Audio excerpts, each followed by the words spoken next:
I was sitting on the cold floor of my new apartment when the first message came through. Around me, cardboard boxes were stacked haphazardly, most of them still taped shut. I hadn't had the energy to unpack.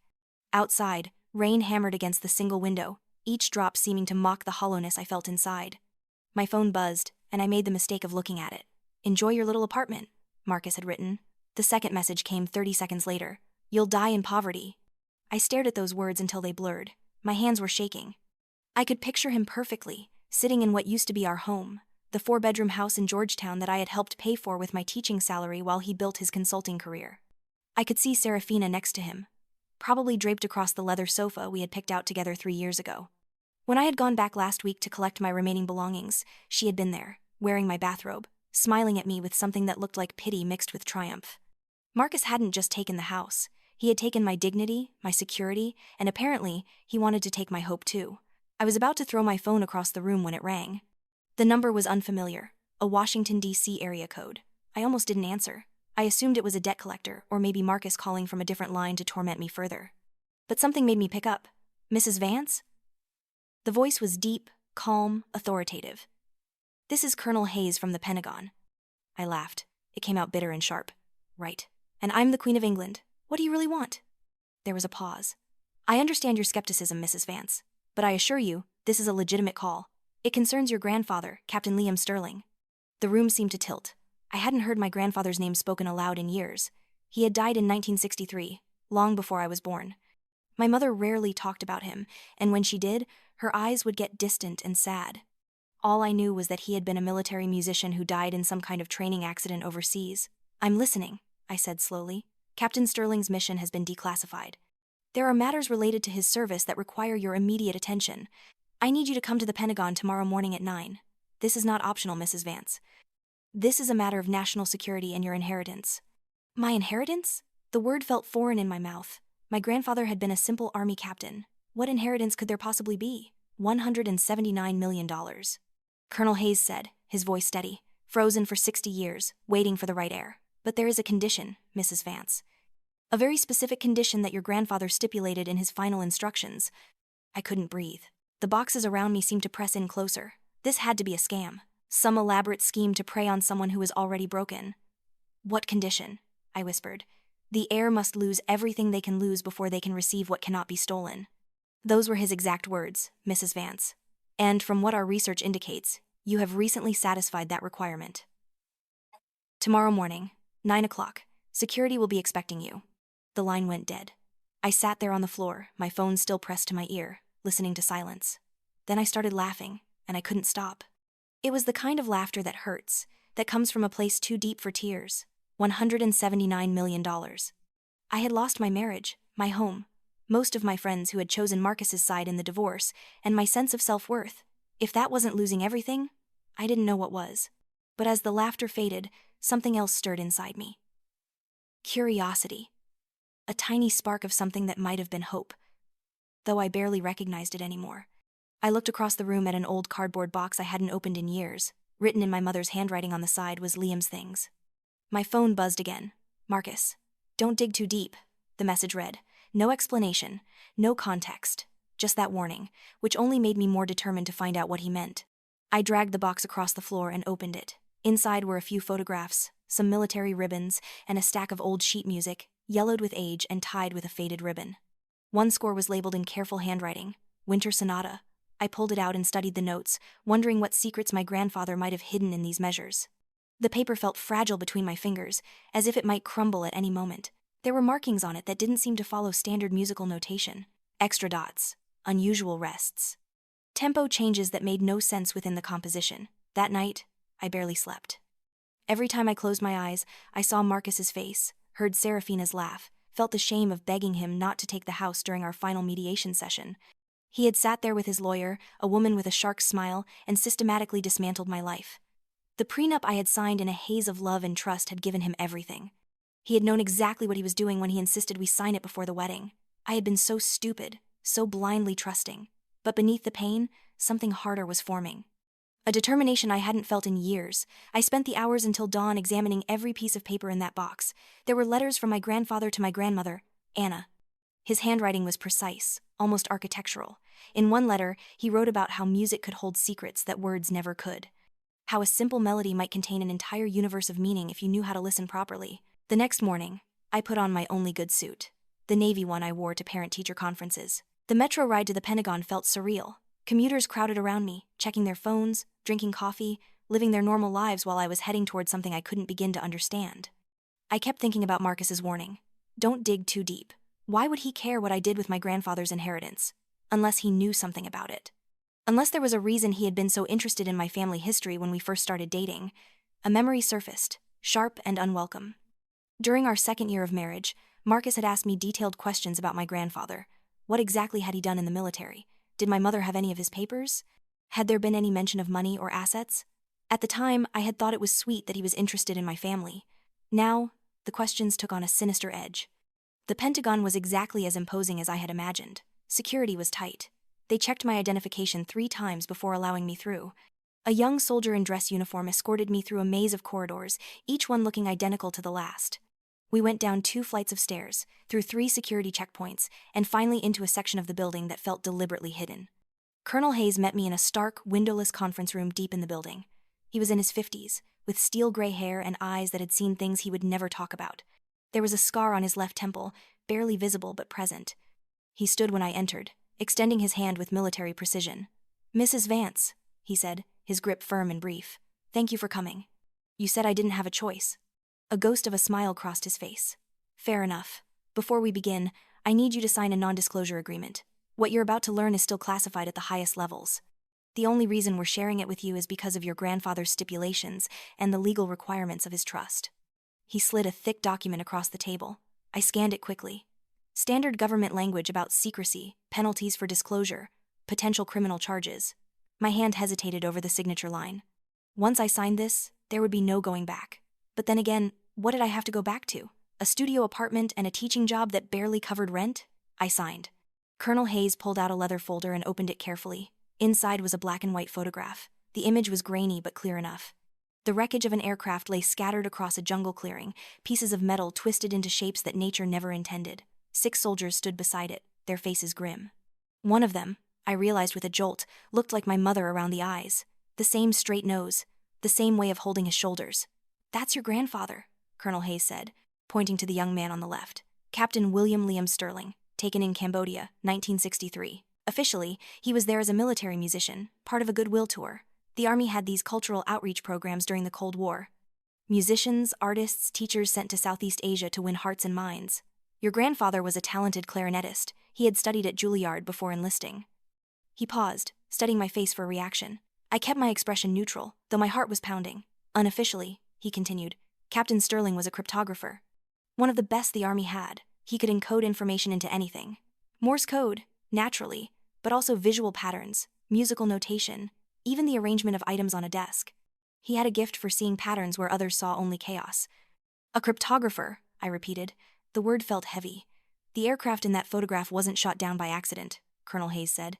He pulled out another photograph, this one showing a leather-bound book, its pages covered in columns of numbers and names. It was carrying a ledger.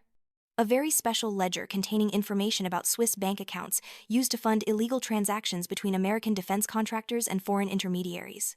Some Soviet, some Chinese, some just opportunistic criminals. These contractors were selling defective equipment to the U.S. military and splitting the profits with anyone who could help them cover their tracks. My stomach turned. Defective equipment? Helicopter parts that failed mid-flight, body armor that couldn't stop bullets, parachutes that didn't open. Thousands of soldiers died because of these transactions, Mrs. Vance, and the people responsible made sure the truth stayed buried. He pulled out a manila folder and opened it slowly, as if giving me time to prepare. Inside were more photographs, crash sites, body bags, grieving families. I looked away, my throat tight. "Your grandfather discovered the ledger by accident. He was in Cambodia as part of a cultural mission, but he was also gathering intelligence. He intercepted a communication that led him to a meeting between an American contractor named Richard Ashford and a Soviet agent. Your grandfather watched them exchange the ledger. He saw the account numbers, the transaction records, evidence of a conspiracy that went all the way to the top of multiple defense contractors and possibly into the Pentagon itself." "Why didn't he just turn it in?" I asked. "Report it through proper channels?" Colonel Hayes looked at me with something like pity. "Because he didn't know who to trust. The conspiracy was too big. Too many people were implicated. He suspected that if he gave the ledger to the wrong person, he would disappear and the evidence would be destroyed. So he did something brilliant. He encoded all of it into his music. He spread out several sheets of music on the table. I recognized my grandfather's handwriting immediately. These weren't the pieces from the box at home. These were different compositions, more complex. Every beat, every rest, every notation corresponds to a sequence of numbers, Colonel Hayes explained. Account numbers, transaction dates, names of companies involved. Your grandfather spent 3 months encoding everything. Then he arranged for the original ledger to be placed in a secure location, with his music as the only key to understanding it. He knew that if something happened to him, someone eventually would figure it out. Someone who understood music the way he did. And the money? I asked. The 179 million? Seized from one of the accounts, the only one your grandfather was able to access before he died. He put it in trust with very specific instructions. The money would remain frozen until an heir appeared who had lost everything material. Someone who couldn't be bought or corrupted because they had already experienced the worst kind of loss. I felt dizzy. How did he die? Colonel Hayes closed the folder. The official report says helicopter crash during a training exercise, but your grandfather's last letter to his wife suggests he knew his time was limited. He wrote about having made powerful enemies. He asked her to keep his music safe and to make sure that someday, someone would play it. He handed me an old envelope. The paper was brittle with age. The ink faded to brown. Inside was a letter in handwriting I recognized from the sheet music. My grandfather's handwriting. To whoever reads this, it began.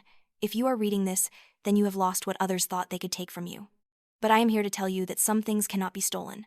Truth cannot be stolen. Justice cannot be stolen. Your worth cannot be stolen unless you give it away. I have hidden the evidence of crimes that must be answered for. The music will show you the way. When the heir who has lost everything is ready to receive what cannot be taken, they will understand. But be warned. The truth will make you a target. Those who profit from lies will do anything to keep their secrets buried. You will be tested. You will be threatened. You may even be in danger. But remember this. A symphony is not complete until it is performed. The truth is a song. It only matters if you play it loud enough for others to hear. I read the letter 3 times, my hands shaking so badly that Colonel Hayes gently took it from me and set it on the table. There's more, he said quietly. We've been monitoring the accounts mentioned in your grandfather's encoded music. Some of them are still active. Money is still moving through them. And some of the companies involved are still in operation, still bidding on defense contracts, still potentially putting American lives at risk. After 60 years? I couldn't believe it. Corporate structures change, ownership changes. But the core network remains. We believe that the original conspirators passed their operation down to successors. Maybe their children, maybe trusted associates. We've been trying to build a case for decades, but we've never had enough evidence to prosecute. Your grandfather's ledger, if we can locate it and decode the music completely, could change that. Where is the ledger? I asked. That's what we need you to help us find. Your grandfather left clues in his music. We've been trying to decode them for years, but we've never had someone with both musical training and a personal connection to Captain Sterling. We think you might be able to see patterns that we've missed. I looked down at the sheet music on the table. The notes seemed to dance in front of my eyes, rearranging themselves into new patterns. I had spent 10 years teaching children to read music, breaking down complex compositions into simple elements they could understand. Could I do the same thing here? Could I find my grandfather's secrets hidden in these measures? I'll need time, I said, and access to all of his compositions. Everything he wrote. Colonel Hayes nodded. We have a secure facility here where you can work. We'll provide anything you need. Food, coffee, a piano if it helps. But Mrs. Vance, I need you to understand the risks. If word gets out that you're working on this, that you have access to your grandfather's encoded information, you will become a target. There are people who have spent decades ensuring this stays buried. They won't hesitate to silence you. Let them try, I said. The words surprised me. 2 days ago, I had been sitting on my apartment floor, defeated and broken. Now I was challenging invisible enemies to come after me. Maybe losing everything had made me reckless, or maybe it had finally made me free. Colonel Hayes showed me to a small room 3 floors down. It contained a desk, a computer, a keyboard piano, and a coffee maker. The walls were soundproof, he explained. I could play music at any volume without disturbing anyone. There was a bed in an adjoining room if I needed to rest. He gave me his direct phone number and a security badge that would let me move through certain sections of the building. I'll have Captain Sterling's complete works brought to you within the hour, he said. Everything we have in the archives. Good luck, Mrs. Vance. When he left, I sat at the desk and stared at the blank computer screen. What was I doing? I was a divorced elementary school teacher, not a codebreaker. I had no experience with military intelligence or conspiracy investigations. but I knew music. I had lived and breathed music until Marcus convinced me it was a waste of time. Until I started believing that making him happy was more important than making myself whole. A soldier brought in 3 boxes of sheet music an hour later. I opened them carefully, treating each page like the treasure it was. My grandfather's handwriting filled hundreds of pages. Sonatas, quartets, symphonies, each one precisely notated, each one containing secrets I needed to uncover. I started with the Winter Sonata, the piece I had found at home. Now, with the training Colonel Hayes had given me, I could see the pattern more clearly. The unusual rests weren't mistakes, they were intentional. Each rest lasted a specific number of beats, and those beats corresponded to numbers. I mapped them out on paper, my excitement growing. The numbers formed coordinates: 39.2904 degrees north, 76.6122 degrees west.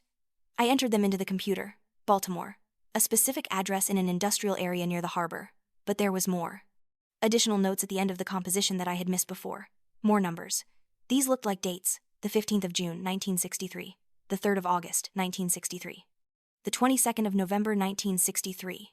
That last date made me pause. The 22nd of November, 1963. President Kennedy had been assassinated on the 22nd of November, 1963. Was that relevant? Or just a coincidence? I worked through the night, fueled by coffee and adrenaline. Each composition revealed new information: account numbers, names encoded in the positioning of sharps and flats, transaction amounts hidden in tempo markings. My grandfather had been brilliant. He had taken something beautiful and turned it into a weapon of truth. As dawn light began filtering through the small window near the ceiling, I had filled dozens of pages with decoded information. I had locations, dates, names, but I still didn't have enough to understand the complete picture. It was like looking at individual pieces of a jigsaw puzzle without knowing what the final image should be. My phone rang. I had almost forgotten I had it with me. Marcus's name appeared on the screen. I stared at it, debating whether to answer.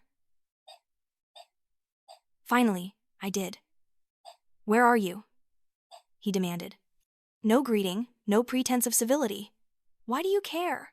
"Because you're being stupid, Eleanor. You're getting involved in something you don't understand. That Pentagon call, whatever they told you about your grandfather. It's all a trap." "A trap?" I laughed. "Marcus, you're the one who trapped me. For 8 years you made me believe I was worthless without you. You took everything I had and made me feel grateful you didn't take more." "I'm trying to protect you," he said, and he almost sounded sincere. "You don't know what these people are capable of." "What people? Who are you talking about?" There was a long pause. I could hear him breathing, could imagine him pacing in the study of the house that used to be mine. "Your grandfather was murdered," he said finally. "That helicopter crash wasn't an accident, and if you keep digging into his work, they'll kill you too." My blood went cold. "How do you know that?" "Because I've worked with them," he said. "Eleanor, my consulting firm, the contracts we handle.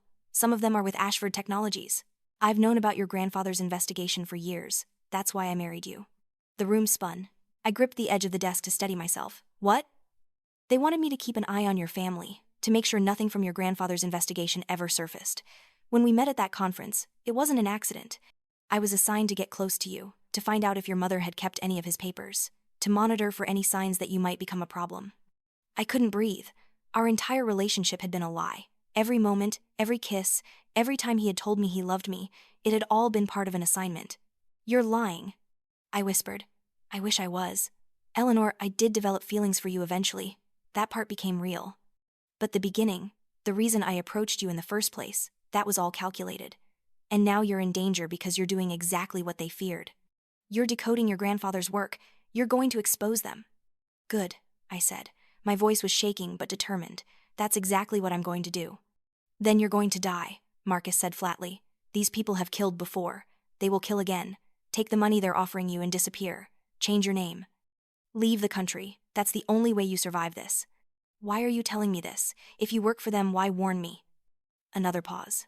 "Because despite everything, I don't want to see you dead, and because I'm trying to get out. I've been trying to extract myself from this for 2 years, but they won't let me go. They have too much on me. If you expose them, maybe I can finally be free too." "You don't get to be free," I said. "You don't get redemption. You destroyed my life for a paycheck." "I destroyed my own life," he said quietly. "Everything I've built is based on blood money. I know that. I've known it for years. But I was too much of a coward to do anything about it. Maybe you're braver than I am." He hung up. I sat there, staring at my phone, trying to process what he had told me. Our entire marriage had been a surveillance operation. Every intimate moment had been a betrayal.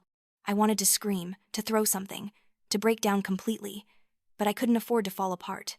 Not now, not when I was so close to understanding what my grandfather had died to protect. I called Colonel Hayes. He answered on the first ring, his voice alert despite the early hour. "Marcus Thorne just called me," I said. "He knows about the investigation.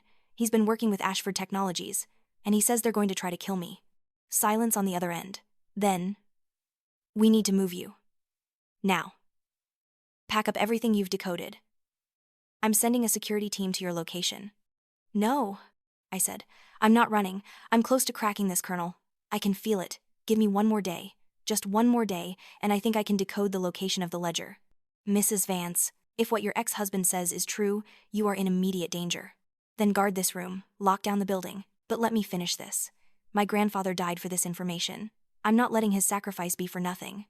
Colonel Hayes was quiet for a long moment. "You're sure about this?" "I've never been more sure of anything in my life." "All right, but you don't leave that room without an armed escort. And if I say we're evacuating, we're evacuating. No arguments." "Agreed." I went back to the sheet music with renewed focus. Marcus's revelation had sharpened my anger into something useful. Every note I decoded was an act of defiance. Every secret I uncovered was a blow against the people who had manipulated my life. The key, I realized, was in the symphony. My grandfather's incomplete Requiem suite. It was his largest work, nearly 200 pages of complex orchestration. I had assumed it was unfinished because he had died before completing it. But now I understood. It wasn't unfinished. It was deliberately incomplete. The missing sections were the final clues. I studied the existing movements, looking for patterns. The first movement used a recurring motif, a sequence of notes that appeared again and again with slight variations. I wrote out each variation, then looked at the differences. Each variation changed specific notes. When I translated those notes into numbers using my grandfather's encoding system, they formed GPS coordinates. Multiple locations. 6 of them total. 1 in Baltimore, which I had already found, but also locations in Philadelphia, Richmond, Norfolk, Washington, D.C., and 1 in the middle of the Chesapeake Bay. I plotted them on a map. They formed a hexagon, a perfect geometric pattern centered on Washington. In the center of the hexagon was the Pentagon. My grandfather had hidden the ledger, but he had also hidden something else. Backups. Multiple locations, each containing pieces of the evidence. If one location was compromised, the others would remain safe. It was brilliant and paranoid in equal measure. Colonel Hayes arrived with coffee and sandwiches. I showed him what I had found. His expression was grim. "We need to secure all 6 locations immediately," he said. "If Ashford Technologies knows you're close to cracking this, they'll be trying to find these locations too." "Then we need to move fast," I said, "starting with Baltimore. That's where the main ledger is hidden. The other locations contain supporting evidence, but Baltimore is the key." We left the Pentagon in an unmarked car 2 hours later. Colonel Hayes drove, with 2 armed soldiers in a vehicle behind us. I sat in the passenger seat, clutching a folder containing my decoded notes and several pieces of my grandfather's sheet music. The address in Baltimore led us to an abandoned warehouse in a district that looked like it had been forgotten by time. Empty factories, broken windows, streets cracked and overgrown with weeds. This had been an industrial powerhouse once, but those days were long gone. The warehouse was 3 stories tall, its brick facade covered in graffiti. The front entrance was chained shut, but Colonel Hayes found a side door that opened with a rusty screech. Inside, the air smelled of mold and old machinery. Pigeons scattered from the rafters as we entered. "The coordinates point to a specific location within the building," I said, checking my notes. "The northwest corner, basement level." We found stairs leading down. The basement was pitch black, our flashlights cutting narrow beams through the darkness. Water dripped somewhere in the distance. Our footsteps echoed. In the northwest corner, we found a section of wall that looked different from the rest. Newer concrete, barely noticeable unless you were looking for it. Set into the concrete was a small metal panel with a keypad. "The code is in the music," I said. I pulled out the Winter Sonata and examined the final measure. 7 notes. I translated them into numbers and entered them into the keypad. For a moment, nothing happened. Then, with a grinding mechanical sound, a section of the wall slid aside, revealing a small room. Inside was a green metal filing cabinet and a chessboard set up on a small table. The chess pieces were arranged in the middle of a game. Colonel Hayes studied the board and let out a low whistle. "Budapest Gambit," he said. "A sacrifice opening. Your grandfather was telling us something, that he knew he was sacrificing himself." I opened the filing cabinet with shaking hands. The top drawer contained ledgers, their pages filled with my grandfather's precise handwriting. Account numbers, transaction dates, names. So many names. I recognized some of them from history books. Defense contractors who had become billionaires, politicians who had risen to power, business leaders who were now pillars of their communities. The second drawer contained photographs, black and white images of men in suits shaking hands, factory floors where helicopter parts were being manufactured, soldiers standing beside equipment. And then, a series of photographs that made my blood run cold.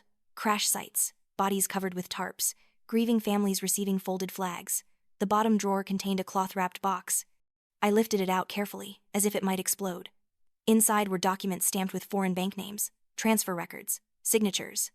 And then, near the bottom of the stack, a document dated 1985. My vision blurred. I had to read the name 3 times to believe it. Marcus Thorne, listed as a junior consultant for Ashford Technologies. Even then, 30 years ago, he had been part of this. Which meant he had been involved in the conspiracy longer than I had been alive. "We need to photograph everything," Colonel Hayes said. He was already pulling out a camera. "Every page, every document. We'll need multiple copies, stored in separate, secure locations." As we worked, I felt my phone vibrate. A text from an unknown number. "You're too late. We've already won." I showed it to Colonel Hayes. His jaw tightened. "We need to move faster. They know we're here." We spent 2 hours photographing and cataloging everything. The ledgers alone contained enough evidence to bring down dozens of companies and implicate hundreds of individuals. Some of the accounts were still active. Money was still flowing through them, decades after my grandfather's death. As we were preparing to leave, I heard it. A car engine outside. Then another. Doors slamming. Voices. Colonel Hayes pushed me behind the filing cabinet and drew his weapon. "Stay down," he whispered. The soldiers who had followed us appeared in the doorway, their weapons drawn. "We have multiple vehicles outside. At least 6 men, possibly armed. We need to evacuate through the back exit." We moved quickly, grabbing what we could carry. I stuffed documents into my bag while Colonel Hayes took the ledgers. The chessboard, we had to leave behind. Though I memorized the position of the pieces. The back exit led to an alley. We ran for the cars, the soldiers forming a protective barrier around us. Behind us I heard shouting. Then, terrifyingly, a gunshot. "Get down," one of the soldiers yelled. We dove behind the cars. More gunshots, the sound echoing off the brick walls. I pressed myself against the cold metal of the car door, my heart pounding so hard I thought about my grandfather, a young man who had encoded secrets into music, knowing it might cost him his life. I thought about the soldiers who had died because of defective equipment. I thought about their families, who had believed their loved ones died serving their country, never knowing they had been betrayed by the very system they trusted. "Publish it," I said. "Publish everything." Ben nodded and left the room with his laptop. Colonel Hayes and I sat in silence. After a moment, he spoke. "Your grandfather would be proud of you." "My grandfather would probably tell me I'm being reckless," I said, "but he'd also understand why I have to do this." That night, I couldn't sleep. I lay on the cot in the safe house, staring at the ceiling, listening to Ben's fingers flying across his keyboard in the next room. Around 3 a.m, my phone rang. My mother. "Eleanor, what have you done?" Her voice was shaking. "There are reporters outside my house. They're asking about your grandfather, about you, about some conspiracy theory." "It's not a conspiracy theory, Mom.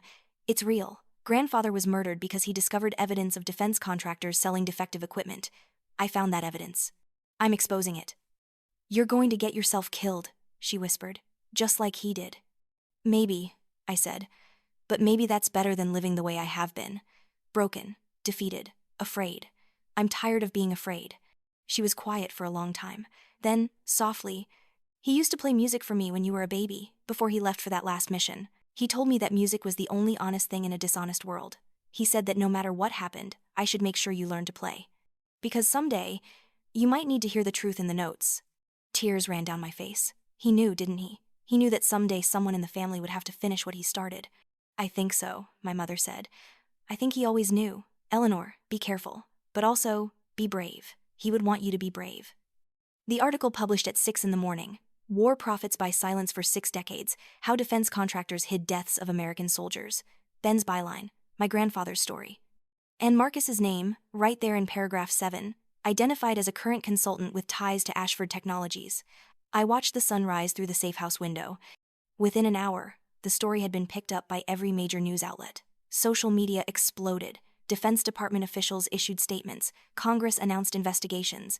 And my phone started ringing nonstop. By noon, Ashford Technologies stock had dropped 45%. Their CEO resigned. FBI agents were seen entering their headquarters in Arlington.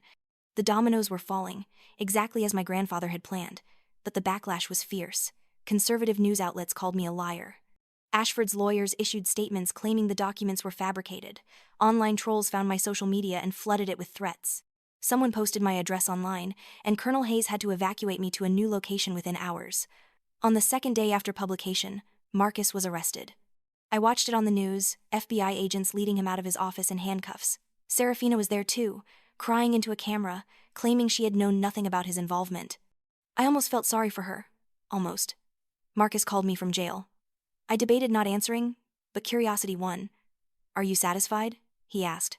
His voice was hollow. "You've destroyed everything. My career, my reputation, my freedom." "No, Marcus," I said, and I was surprised by how calm I sounded. "You destroyed yourself. Every choice you made, every lie you told, every time you chose money over morality, that was you. I just made sure people knew about it." "I loved you," he said. "That became real. You have to believe that." "It doesn't matter if it was real or not," I said.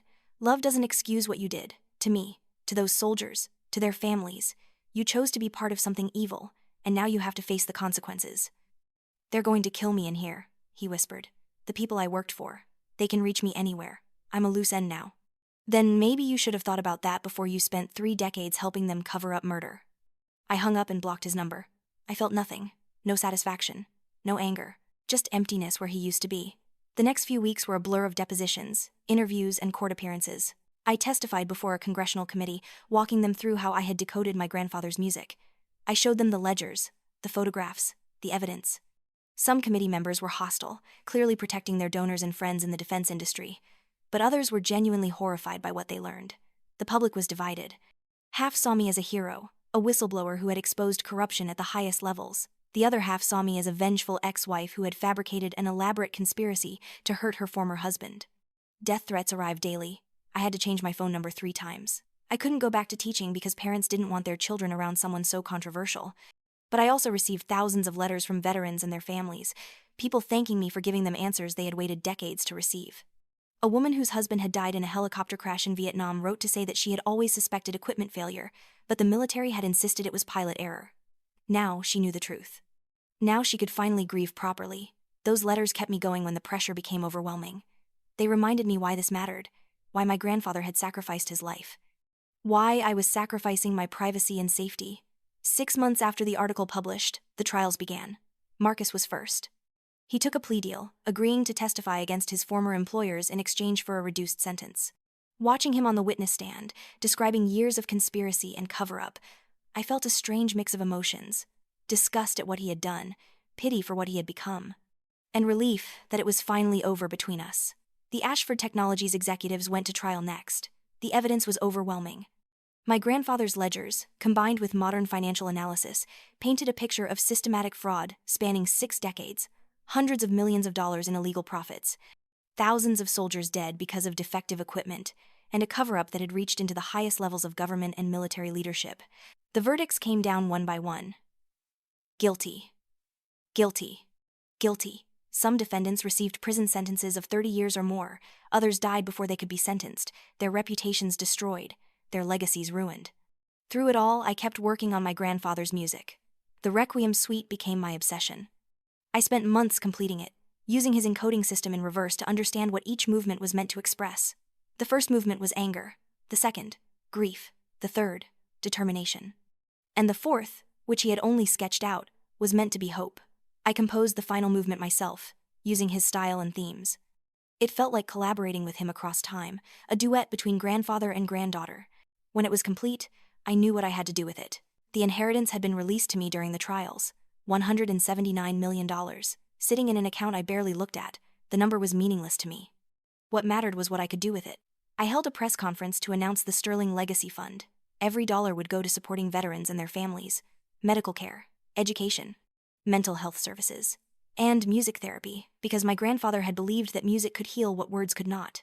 The room was packed with reporters, veterans, families of fallen soldiers. I stood at the podium, my hands surprisingly steady, and explained my decision. "This money was earned through the suffering of American soldiers," I said. "It represents decades of betrayal and conspiracy. I cannot keep it. I will not profit from their pain." Instead, every cent will be returned to the military community in the form of support, care, and justice. Ashford Technologies and the other companies involved in this conspiracy stole lives and hid their crimes for 60 years. That ends today. We will name them. We will hold them accountable. And we will ensure that no family is ever forgotten again. I paused, looking directly at the cameras. My grandfather, Captain Liam Sterling, died trying to expose this conspiracy. He encoded the truth into his music, trusting that someday, someone would play it loud enough for the world to hear. I am that someone. And I will not stop until every victim is acknowledged, every perpetrator is brought to justice, and every family has the answers they deserve. The questions came rapidly after that. How would the fund be structured? Who would oversee it? What specific programs would it support? I answered as best I could, though the truth was that I was still figuring it out. I had lawyers and accountants helping me set everything up, but the core mission was simple: use blood money to heal the wounds it had caused. After the press conference, an elderly woman approached me. She was small, fragile, with white hair and eyes that had cried too many tears. She took my hand in both of hers. "My son died in Iraq," she said. "His body armor failed. They told us it was bad luck, but I always wondered. Your fund, this investigation, it means his death wasn't for nothing. Thank you."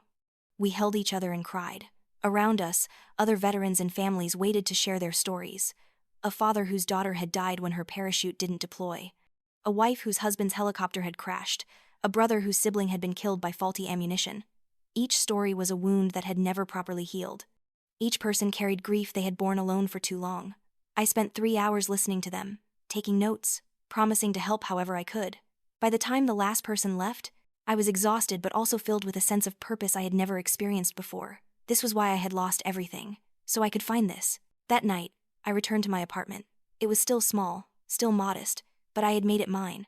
I had hung my grandfather's photographs on the walls. His sheet music was framed and displayed. The old keyboard sat in the corner, no longer hidden. I sat down and pulled out the completed Requiem suite. For a moment, I just looked at it, thinking about the journey that had brought me here. The betrayal, the discovery, the danger, the triumph. Everything my grandfather had encoded was now decoded. Everything he had hidden was now revealed. His symphony of truth was complete. I began to play. The first movement flowed from my fingers, angry and defiant. The second movement was slower, mournful, each note a tear for the fallen. The third movement built with determination, refusing to surrender, refusing to be silenced. And the fourth movement, the one I had completed, soared with hope and resolution. As I played the final notes, I felt something shift inside me.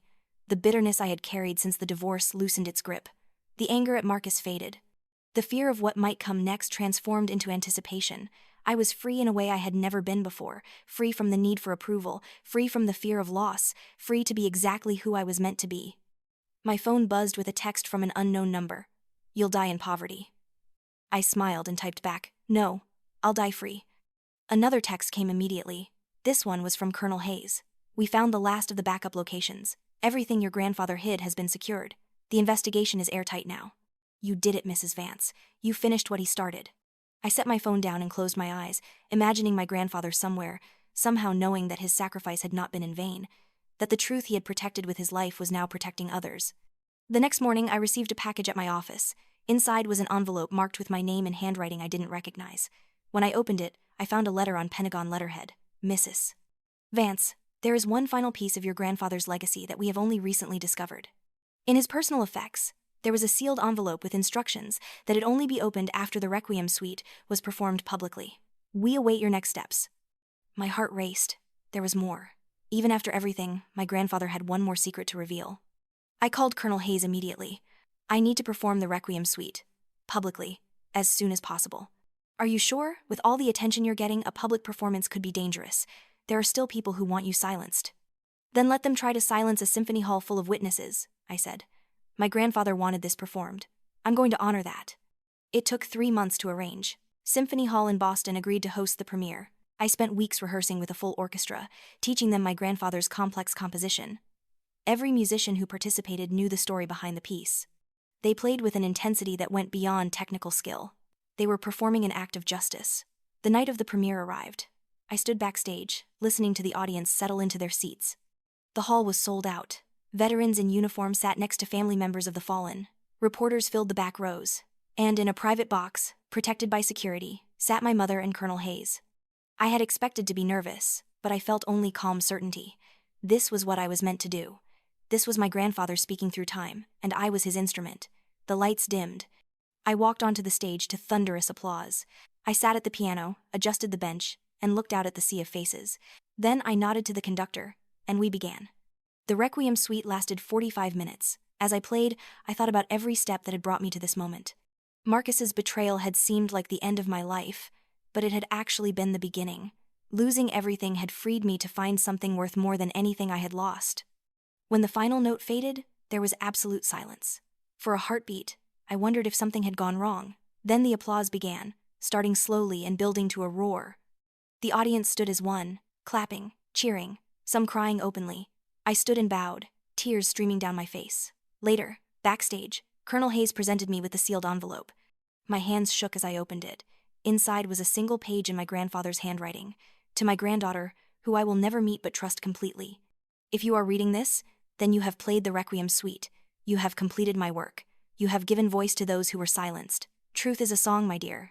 It only matters if you play it loud enough for others to hear. Thank you for playing mine. Thank you for being brave enough to finish what I started. The symphony of truth is now complete. May you live free, as I could not. May you find peace, as I did not. And may you always remember that what cannot be stolen, what can never be taken from you, is the choice to do what is right. With all my love across the years, Captain William Liam Sterling. I read it 3 times, then pressed it to my chest.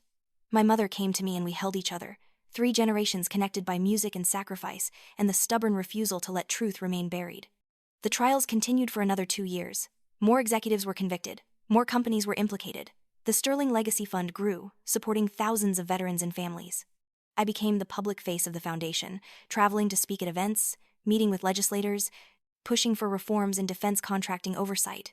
It wasn't the life I had imagined for myself, but it was better, more meaningful, more real. Marcus served 8 years of his sentence before dying of a heart attack in federal prison. When I heard the news, I felt only sadness for the man he could have been if he had made different choices. Serafina tried to contact me once, claiming she wanted to apologize. I never responded. Some doors, once closed, should stay that way. 5 years after that rainy night, when I sat on my apartment floor reading Marcus's cruel text messages, I stood in the same apartment.